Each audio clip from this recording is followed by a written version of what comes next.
Today, we're going to be looking at the Spring Equinox. Okay. Specifically, we're going to be pulling from this article called Spring Equinox, Spells to Bloom and Grow. So, the Spring Equinox, it's more than just, March 20th or 21st. Right. It's when day and night are equal. Yeah. And it's kind of like the midpoint between the winter and summer solstices. Yeah. And in a lot of traditions, it's seen as this time for new beginnings and really tapping into nature's energy. Yeah, nature's just bursting forth. Exactly. And this is particularly potent for people who practice witchcraft. So we're going to be diving into that today. Sounds exciting. So what's really interesting to me about the Spring Equinox is that it's seen as this really potent time for setting intentions and clearing out old energy. Yeah, it's just like nature is doing it this time. Yeah. Everything's sort of like waking up and coming back to life. And Yeah. it's like, we get to do that too. Yeah, and the article even mentions how the Earth's energy is said to shift towards light. And that makes it this ideal time for growth. And I don't just mean, plants and flowers. I'm talking about personal growth too. Absolutely. And it's interesting how the concept of energy plays such a big role here. Yeah, I was going to ask you about that. Could you explain that a little more? Yeah. Like for someone who maybe is new to witchcraft and might not be familiar with that term? Sure. In a lot of spiritual practices, and witchcraft is one of them, we think of energy as like this fundamental life force. Okay.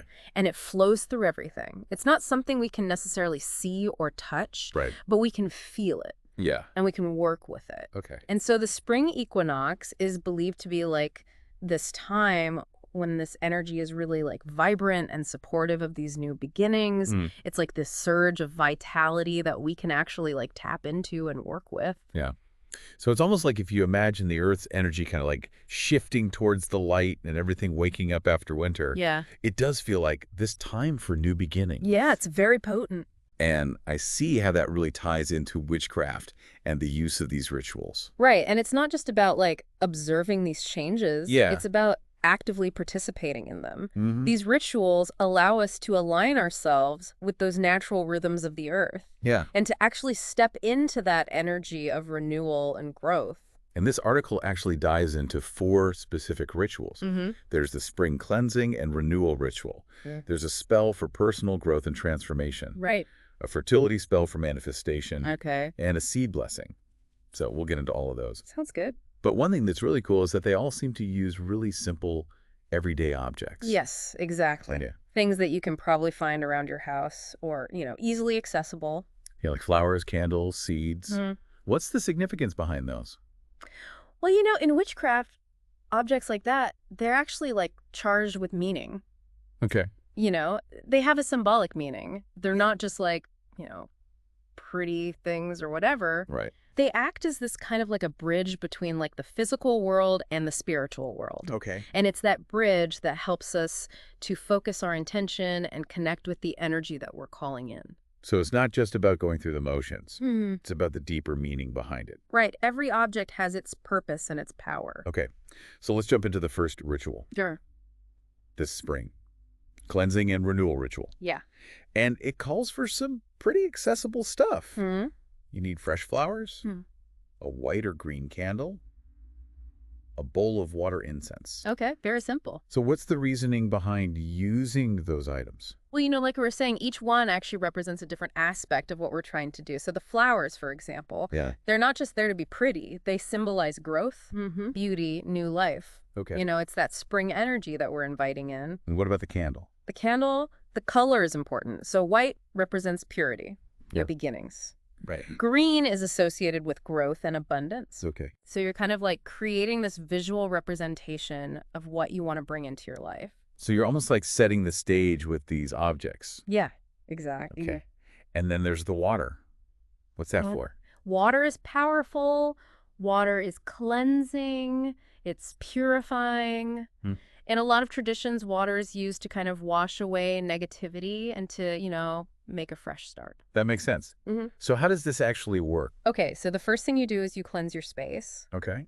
You're going to use the incense for this, and you're just kind of clearing out any stagnant energy, any negativity that might be lingering. So you're setting the stage for this fresh start. Yeah, setting the intention. Okay. And then you light the candle, and as you do that, you set your intention for renewal. Okay. So think about what you want to let go of, Okay. what you want to release, and what you want to make space for. So it sounds very meditative.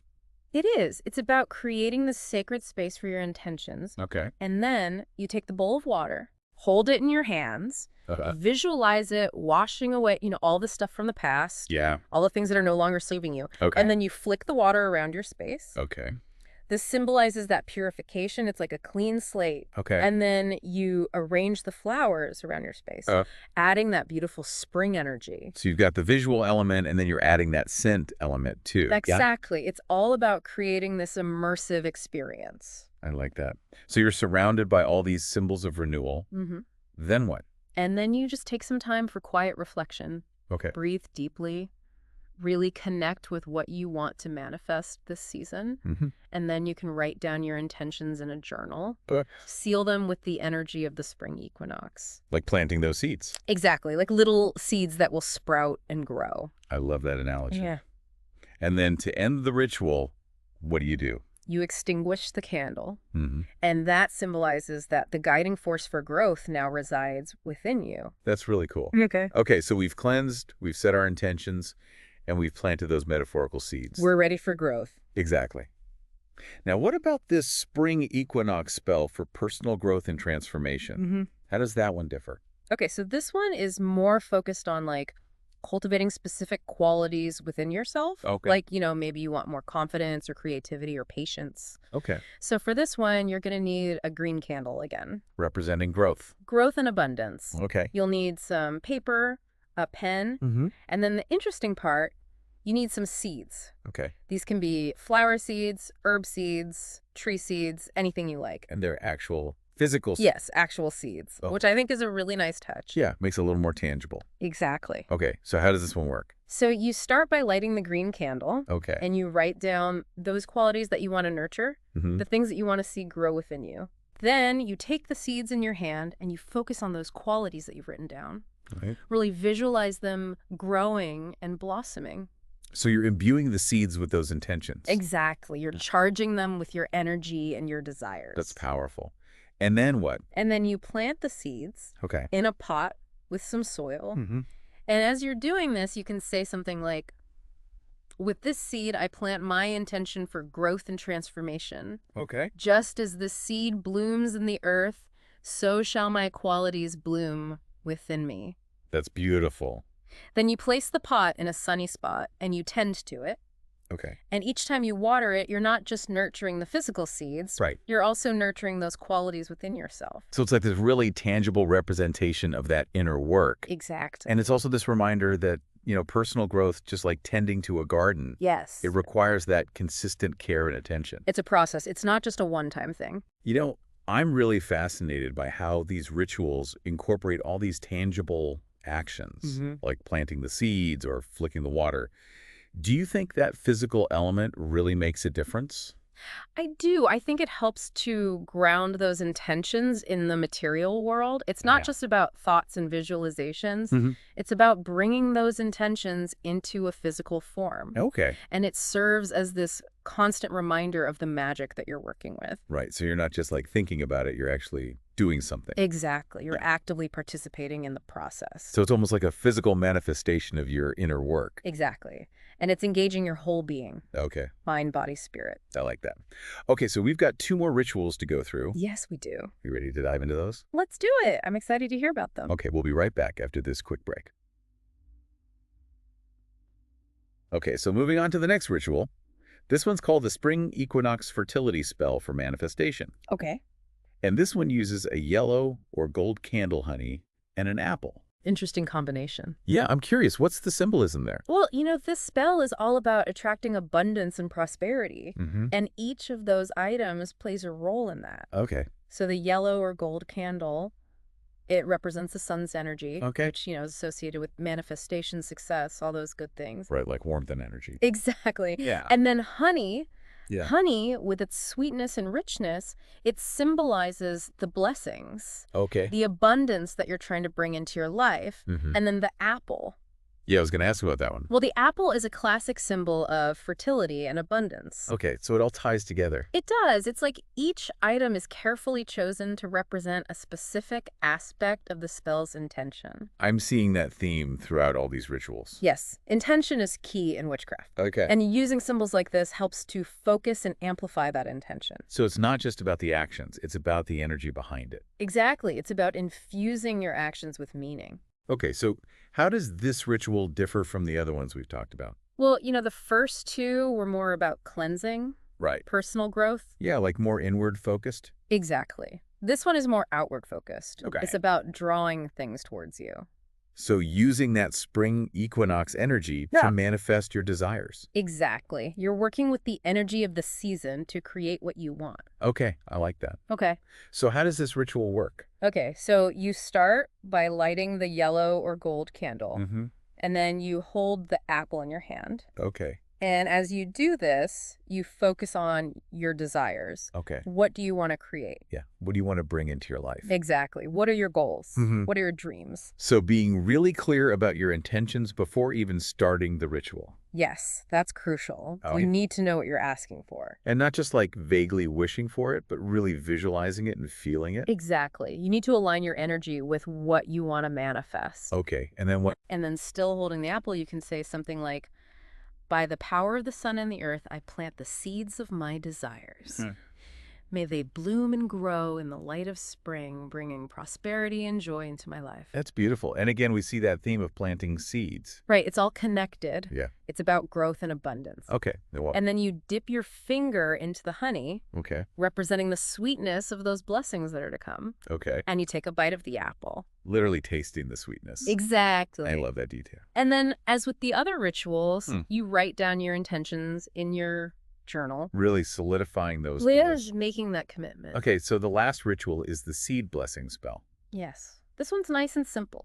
Yeah. And again, we're using everyday objects. Mm-hmm. So for this one, you need some soil, some seeds, Okay. a piece of paper, and a pen. Simple but powerful. So what's the significance of using seeds in this particular ritual?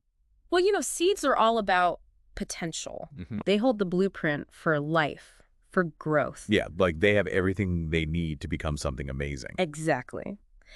And in this ritual, they represent your intentions, Yep. the things that you want to see flourish in your life. Okay, so how do you choose which seeds to use? Well, you can choose seeds that resonate with your goals. Okay. So maybe flower seeds for creativity Okay. or herb seeds for healing. Hmm. It's up to you. So you're customizing it to your intentions. Exactly. I like that. So how does the ritual work? Okay, so you start by writing down your intentions on the paper. Okay. Really think about what you want to see bloom and grow in your life. Mm-hmm. Then you hold the seeds in your hand Okay. and you visualize them growing in harmony with those intentions. So again, that visualization element is really key. It is. It's about connecting with that energy. And then what? Then you bury the seeds in the soil. Okay. And as you do that, you can say something like, as these seeds grow, so too do my intentions bloom. May the energy of spring nurture my dreams and help them come to life. Okay. And then you water the soil daily. And you watch as your seeds begin to sprout and grow. So it's like a little garden of your desires. Exactly. It's a physical manifestation of your inner work. And it serves as a reminder to tend to those desires with care and attention. Yes, just like you would tend to a garden. I'm noticing a pattern here in all of these rituals. With that. They all involve these tangible actions. Right. The symbolic items, Mm. the spoken words. Yes. It seems like there's a real emphasis on engaging all your senses There is. and bringing those intentions into the physical world. Exactly. You're not just thinking about it. You're feeling it. You're doing it. You're speaking it. So it's a more holistic approach. It is. You're working with your whole being. And all of this is connected to that spring equinox energy. Yes, that's the key. It's about harnessing the power of the season. So it's not just about celebrating spring, it's about using that energy to create change. That's right. It's about actively participating in that transformation. I love that. Okay, so we've covered a lot of ground here, We have. but I want to shift gears a little bit. Okay. We've talked a lot about how these rituals can help us manifest our desires. Mm-hmm. But what about the times when things don't go as planned? Yeah, that's a good question. Like, what if our intentions don't manifest in the way that we hoped? Well, magic, like life doesn't always follow a straight path. Right. There will be times when things don't work out the way we expected, Yeah. when we encounter obstacles and challenges. So what do we do then? Well, I think it's important to remember that we're co-creating with the universe. Okay. We're not dictating to it. Right. We set our intentions, we do the work, Yeah. but ultimately we have to surrender to the flow of life Okay. and trust that we're being guided towards our highest good. So it's not about control, it's about trust. Exactly. It's about letting go of the outcome Mm-hmm. and trusting the process. And even when things don't go according to plan, Yes. there's still something to be learned. It might be a lesson in patience or resilience or surrender. It's all part of the journey. So it's not about seeing those setbacks as failures, Oh, no, not at all. but as opportunities for growth and learning. Exactly. It's about shifting our perspective Okay. and recognizing that every experience, whether it's positive or challenging, Yeah. it's all part of our path. I like that. This has been such an insightful conversation. I agree. I feel like I've learned so much, Me too. not just about the spring equinox rituals, Right. but also about the principles of magic and manifestation. It's all connected. Yeah. So we've covered cleansing and renewal manifestation and trusting the process. We've covered a lot. But before we wrap things up, I have one final question for you. Okay, shoot. What's one piece of advice you would give to our listeners who are feeling inspired to connect with the magic of the spring equinox? Good question. Like something they can do even if they've never practiced witchcraft before. You know, I would say spend some time in nature. Go for a walk in the park, sit under a tree, Yeah. listen to the birds singing, Okay. just be present, observe the signs of new life emerging all around you. So really connecting with that spring energy. Yes. And as you do that, reflect on the themes that we've talked about today. Okay. Balance, growth, and manifestation. Yeah. What seeds do you want to plant in your own life? What intentions do you want to nurture? It all starts with that connection to nature. I love that. That's beautiful advice. It's simple but powerful. And it's something that anyone can do. Exactly. Well, this has been such an enlightening deep dive. It has. Thank you so much for sharing your wisdom and insights with us today. It's been my pleasure. And to our listeners, thank you for joining us on this journey into the magic of the spring equinox. Yes, thank you. We hope you feel inspired to create your own magic this season. Absolutely. Until next time. This whole deep dive has really got me thinking, what seeds do I want to plant this spring? Yeah. What do I want to manifest? Right. It's like a whole new world opens up. Exactly. And it's not just about those specific rituals. It's about how do we take these themes of balance and renewal and growth and put them into our everyday lives, our actions. Right. Like how can we actually embody that spring equinox energy? Exactly. Yeah. So what are your thoughts on that?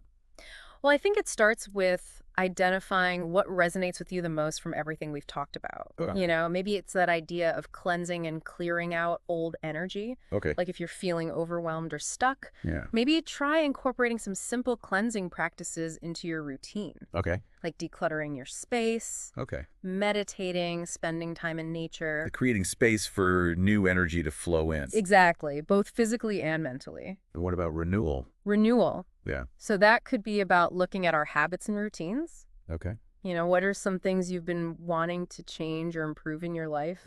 Maybe it's starting an exercise routine, eating healthier, or just like making more time for things that bring you joy. Right, like creative pursuits or spending time with loved ones. Exactly. The spring equinox is like the perfect opportunity to plant those seeds of intention and start taking those steps towards positive change. And what about growth? Growth. Yeah. So growth often comes from like stepping outside of our comfort zones a little bit. Okay. Embracing new experiences and challenges. Yeah. Maybe there's something you've always wanted to learn or a skill you want to develop. Right. This is the time to just go for it. Take that leap. Exactly. So I'm hearing a lot about intention setting and taking action. Like those are the key elements here. They are. It's not enough to just wish for things to change. Yeah. We have to actively align ourselves with those desires. Right. And actually take steps to make them happen. But it doesn't have to be these huge, overwhelming actions. No, not at all. Yeah. Even small steps can make a big difference over time. Okay, so even if it's just taking 5 minutes to meditate Yeah. or trying a new recipe. Exactly. Those little things can add up. They do. Yeah. It's about consistency and commitment. So it's like tending a garden. Yes. Just like a gardener tending their plants. Yeah. We have to nurture our intentions if we want to see them blossom. This has been such a fascinating conversation. It has. I feel like I've gained a much deeper understanding of not just the spring equinox, but also the principles behind magic and manifestation. Yeah, it's all interconnected. It is. So to wrap things up, what's one final thought you'd like to leave our listeners with? Hmm. I would say embrace the energy of the spring equinox. Okay. Let yourself be inspired by nature. Yeah. Set your intentions, take action, and trust in the process. Mm-hmm. And most importantly, have fun with it. Yeah. Explore, experiment, and see what works for you. That's great advice. Thank you so much for joining us today. It was my pleasure. And to all our listeners out there, thanks for tuning in. Yes, thank you. We hope you feel inspired to create some spring magic in your own lives. Absolutely. Until next time.